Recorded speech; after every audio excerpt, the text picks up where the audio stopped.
So what's the deal with standing on the bike? Can you do it well? Lots of us everyday cyclists can't. Today I'm going to give you some quick tips on how to stand for better performance on the bicycle.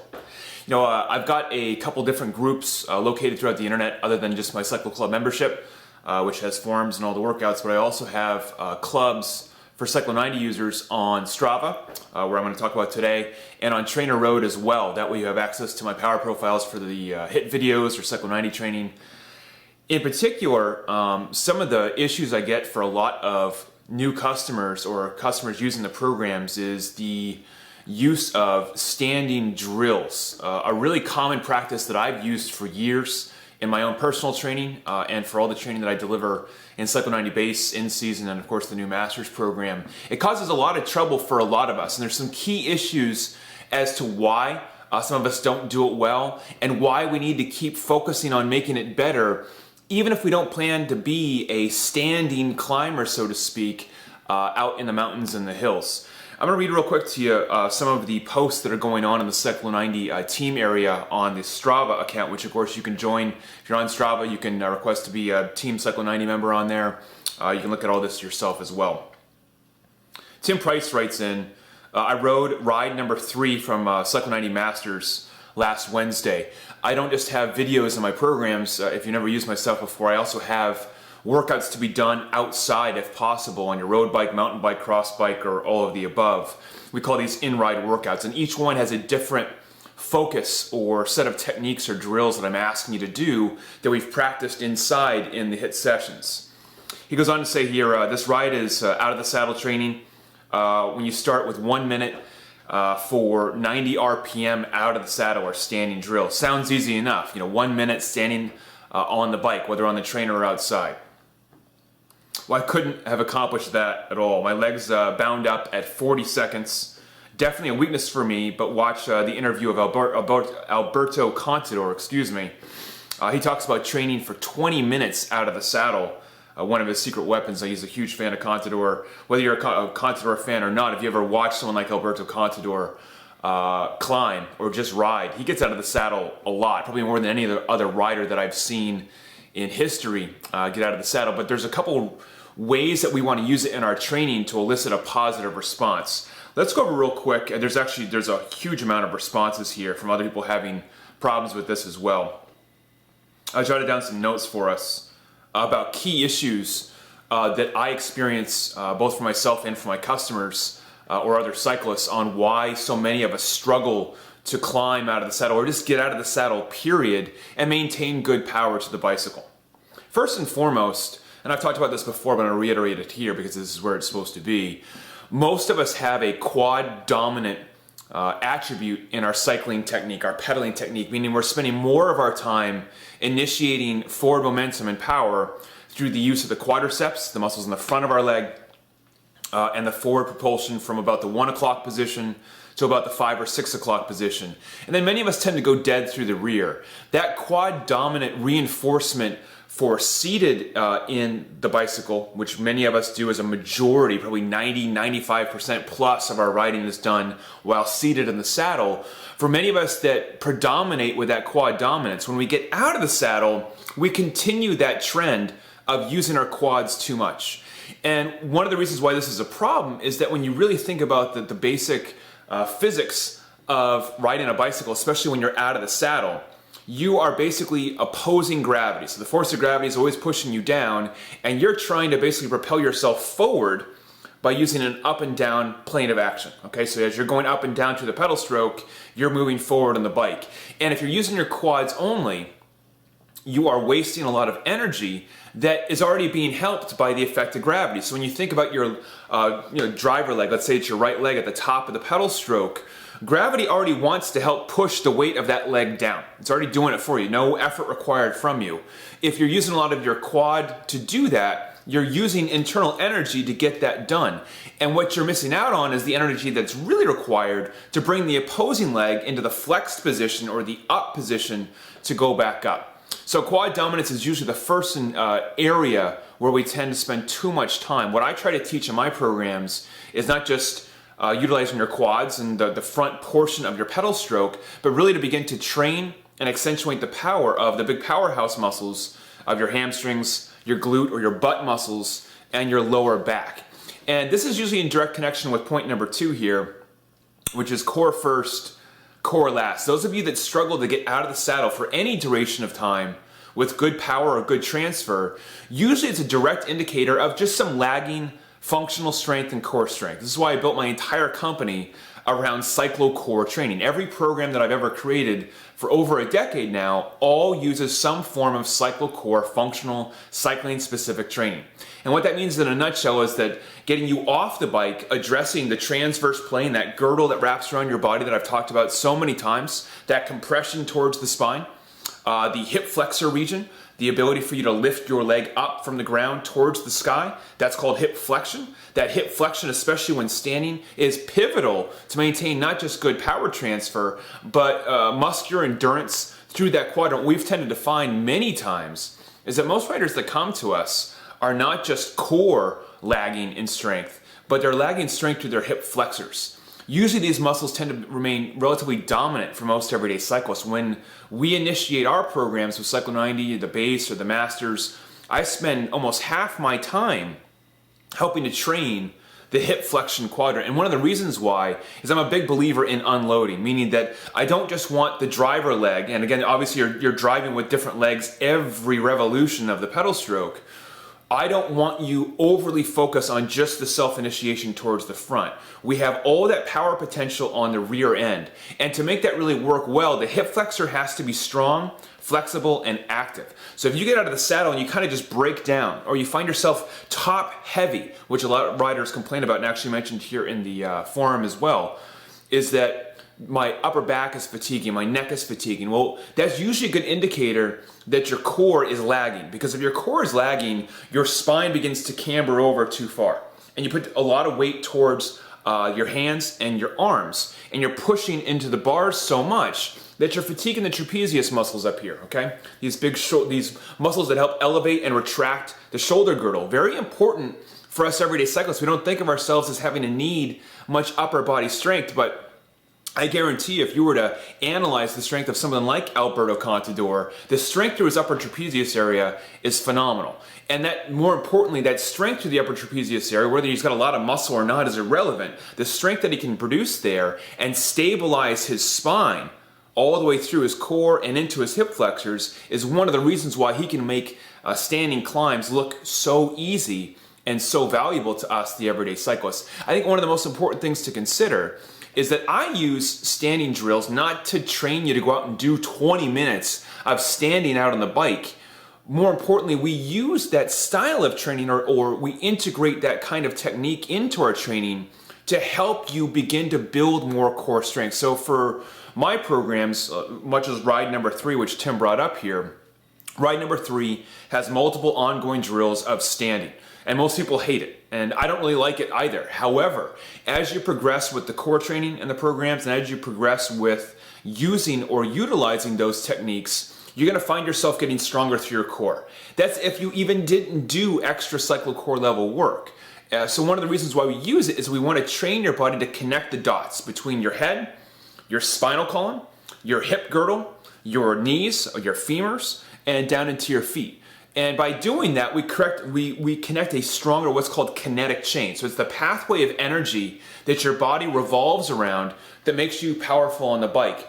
And what most people will have is a breakdown in the kinetic chain, whether it's the upper back, the torso, the core area, the hip girdle, or of course down into the knees and the feet. When we integrate with cyclo core training, we build that functional strength off the bike. When we come back to the bike, you should see an improvement in your ability to stabilize the core. So if you continue to keep falling over, it's usually an indicator that your position's a little bit off and your core strength needs a little bit more work. If you're just starting with my programs or thinking about starting, I want to remind you that the first couple of weeks, you're not going to be acing everything. Even if you're an experienced rider or a master's level rider, or you've been riding for a decade plus, a lot of the things that I'm going to be doing to you in the program is going to challenge you in ways you probably have not done before. And sometimes it may seem a little odd. Well, why is he having me, do muscular endurance drills at 65 RPM? I would never pedal like that in a group ride. Well, you're right. I wouldn't have you pedal like that in a group ride. However, in my training principles, we're trying to build muscular endurance. Why am I doing standing drills at 90 RPM, 100 RPM? This is hard. I can't do it for a minute. Good. Because that is creating that adaptation response. Your body is learning what it needs to do. And the irony here is that when we develop greater out of the saddle stability, strength, and control, it improves our in the saddle strength and control. I'm going to repeat that. By doing more work out of the saddle, okay, extended periods of time, different types of drills and techniques, that challenge for your core and that kinetic chain will not only have benefit for you out of the saddle, but more importantly, it'll smooth you out when you sit back into the saddle and want to initiate power. And again, whether it's climbing or not is irrelevant. I outline in all my programs with CYCLO90 Base Masters. I use standing drills in all of my training, all the time. It's not a predominant feature, but it's definitely, 10% of what's in there. And it's a secret weapon for a lot of us if used correctly. But one of the things that I want to point out is that by doing that on a weekly basis and progressing that, we're going to be connecting the dots of your energy transfer. So here's a couple quick things to think about when you want to come out of the saddle. First and foremost, core first, core last. We want the core to be tight and initiated before we jump out of the saddle. If your core, your midsection, your transverse abdominal plane is slumped over, or your spine is upright, or it's over too much because your core is not stabilized in a nice solid angle in your upper spine and torso, when you come out of the saddle, you're immediately going to begin to break down. So you want to begin to squeeze the core first and then lift yourself out of the saddle. Don't push down yourself out of the saddle, but literally lift from your center and from your head out of the saddle as though you had a hook connected to your head, lifting you like this, okay? Imagine that crane is lifting you towards the sky, lengthening out your spine, and then we've got our forward tilt. So if you come out of the saddle straight up, you're going to be in a poor position to utilize that hip flexion movement coming from the bottom. We want to take the torso and bend it at about 10, maybe up to 20 degrees. It depends on the slope of the road that you're on, okay? But a lot of you will tend to stand straight up. And although this has some value in training, it's going to put you in a poor position to really connect that kinetic chain correctly. We want to pitch you over just a little bit, but not so much as to put too much forward pressure into the hands, or in this case, into the hoods. Okay, so the brake levers here are the hoods. And when you're on the hoods, if you're putting a lot of pressure in, you're getting fatigue to your tricep area, your upper back, or your trapezius area. That lets you know you're coming over a bit too far. You want to ease up and you want to be light on the hands. Usually when I climb, especially from out of the saddle techniques, I use a two-finger approach. So I've usually got two fingers wrapped underneath here on the hoods. And I'm lightly applying upward pressure, not downward pressure, upward pressure. And that reinforces my spine to elongate, not compress, okay? When you compress the spine, whether in the saddle or out of it, you're basically breaking down your kinetic chain. You're automatically robbing yourself of potential energy or power. And more importantly, you're not putting yourself in a position to sustain that out of the saddle climbing. It's a progressive level of work, so it doesn't just come naturally to most of us. When you look at Alberto Contador, and man, he gets out of the saddle and he's climbing the Galibier for 15, 20 minutes and constantly doing these standing accelerations, he makes it look so easy. What you didn't see is all of the work that went into allowing someone like that to do that. And that goes for professional cyclists all the way down to us everyday cyclists. The principles are the exact same. Let's talk about the feet. The feet are important. When you come out of the saddle, if you are in the saddle and you tend to have a heel drop technique, and again, there's a lot of debate about this, about whether or not to let the heel and the rear drop as you're pedaling around. The flat feet versus the plantar flexed foot. Plantar flexion simply means taking the foot and planting it down towards the ground, about 10 to 15 degrees on average. If you tend to predominate with heel pulling towards the rear, but doing that in a flat-footed position, when you come out of the saddle, you will also tend to be relatively flat footed. And as a result of that flat foot initiation, you're going to lose power real quick. What we want to do is jump through the toes, lifting through the spine, lifting through the head, and initiating that downward strike, not just through your big toe here, but through the just in front of the ball of your foot.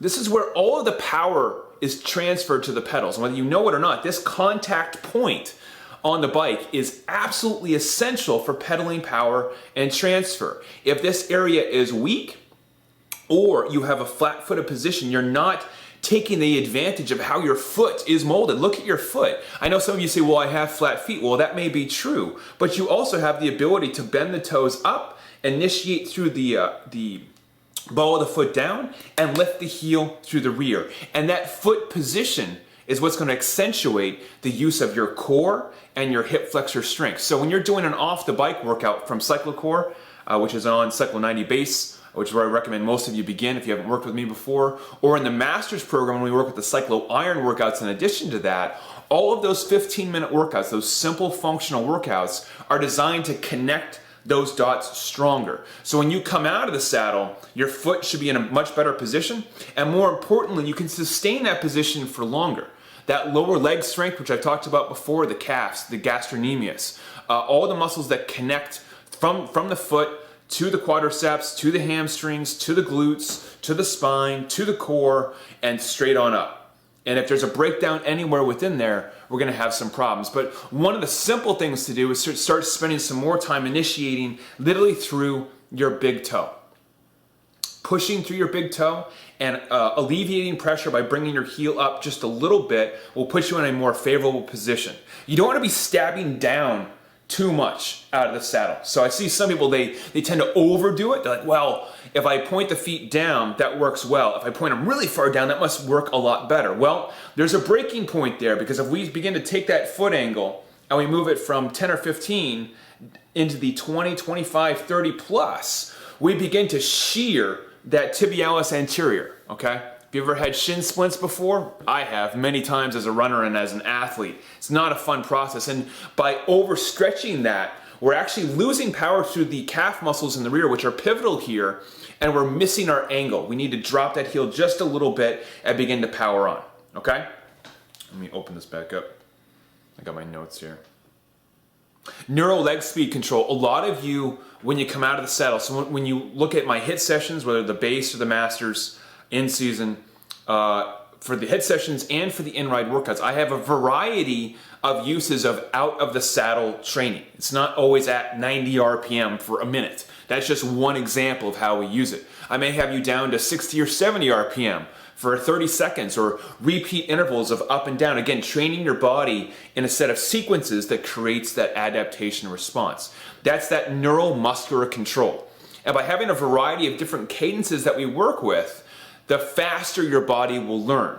In general, out of the saddle, a slower RPM with a larger gear ratio is easier to do than a smaller gear ratio and faster RPM. So if I bring you out of the saddle at 95, 100, 105 RPM and ask you to sustain that with good control and good body position for anything longer than probably 10 seconds, it's going to wipe most of you out. And the reason for that is that, again, your body has to communicate that much faster to keep that body position up. And then one of the reasons why we do that so often in my programs, or any good program, is that we want that communication between your mind and your working muscles to strengthen. And that's what a whole training system should really be designed to do. Not just to make you sweat and help you lose weight and stimulate your fat reserves, and all that's great. But what we really want is to connect here with here much tighter and a much faster relay. The faster we can get that relay to adapt and learn, the more you'll see progress from week to week to week. So if you're in your first couple weeks of CYCLO90, regardless of which training plan or system you're using from me, expect the first few weeks you're probably going to be scoring like a C- to a B- average on how well you're able to execute. But week after week, with each edition of the core workouts, the iron workouts, the recovery workouts, the HIIT training, the in-ride techniques and drills, you'll see a steady advancement of each of those principles week after week after week until you hit that, that week 10, 11, 12. Now all the things that used to challenge you more are now at a strength.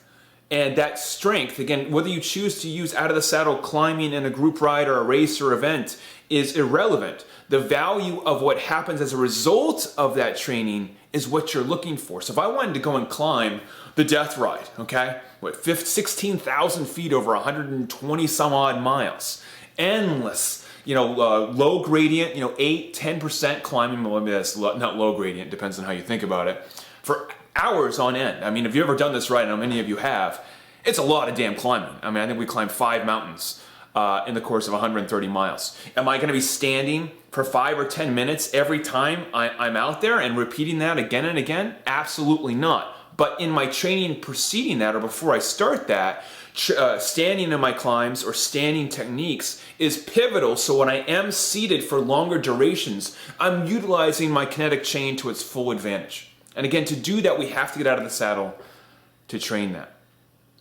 There's a lot of people on here on the forums that are worried that they're doing something wrong because they can't do out of the saddle drills as long as I'm asking them to do it, or as well, or at the right RPM.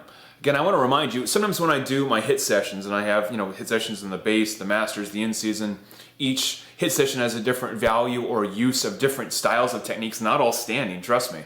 I may make it look easy, but you have to remember, I've been doing this a long time. I do this for a living, but all the things that I give you in my training challenges me just as much as it challenges you. And what you're going to find is some things you do really well at, and some things you really suck at. And it's usually the things you suck at, like standing drills, that really will probably lend itself the best value to you as an everyday cyclist as you move forward. So take heed that everyone struggles with these things. Everyone does. Alberto Contador in the middle of January and February is not out there cranking out of the saddle at the best of his ability. Okay? He's not. I guarantee it. However, come June, July, and August, all of that preliminary work that he did during this phase of the base pays off in spades. So now when he wants to accelerate, or when you want to accelerate in a group ride, and it requires a little burst of power or a change in body dynamics to get the most from you on the bike, now all of that work pays off at that moment in time. Start thinking about the big picture as opposed to just, well, I've got to get five workouts in this week. I've got to get my 100 miles in, or everyone's going to think that I'm weak. I got to make sure that I'm changing, with an hour and a half per session. All that stuff means nothing. All that matters is working on the things that we know is going to elicit an adaptation for your body moving forward. My friends, I hope that's helpful. I know I talk too much, but I just love what I do. I can't help it. I hope this is helpful. Give it a try yourself, and keep me posted.